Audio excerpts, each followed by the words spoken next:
Hello మామ bus మరి ఈరోజు ఈవినింగ్ ఏంద్రా ఎప్పుడు చూసిన ఈవినింగ్ డిన్నర్ టైంలో చేస్తాం అంటే అప్పుడే కొంచెం ఫ్రీగా ఉంటాం కాబట్టి డిన్నర్ తినుకుంటే ఏమన్నా తెచ్చామంట. సో మీకు ఇప్పుడు ఏం లేదు మామూలుగా డిన్నర్ అని ఏది ఆకుకూర గీకూర చెప్పి ఈరోజు సంథింగ్ స్పెషల్గా మీకు చూపిద్దాం అనుకుంటే మనకు అమెరికాలో అంటే దొరుకుతాయి అనే వేరే విషయం కానీ మనం ఇంట్లో అప్పుడు చేసుకుంటామా లేదా బిజీ లైఫ్లో చేసుకుంటాం లేదు. కానీ మా ఇంట్లో చెప్పాను కదా ఆల్రెడీ లాస్ట్ వీడియోలో మాకు పర్సన్ ఉంది, మా వైపు బ్రహ్మాండాన్ని చేస్తుంది.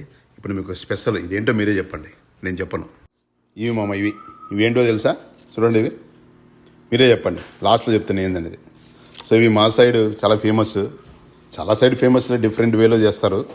సో నాకైతే చాలా ఇష్టం. ఇవి ఇలా తీసుకొని ఇలా తీసుకొని అలా తినాలి. నేను దీన్ని ఏమంటే కజ్జికాయలు అంటాం, అంటే వేరే సైడ్ వేరేగా అంటారు, మా రాయలసీమలో కజ్జికాయలు అంటాం. నెయ్యి వేసుకొని దీంట్లో తింటే ఉంటుంది, సూపర్ ఉంటుంది అది.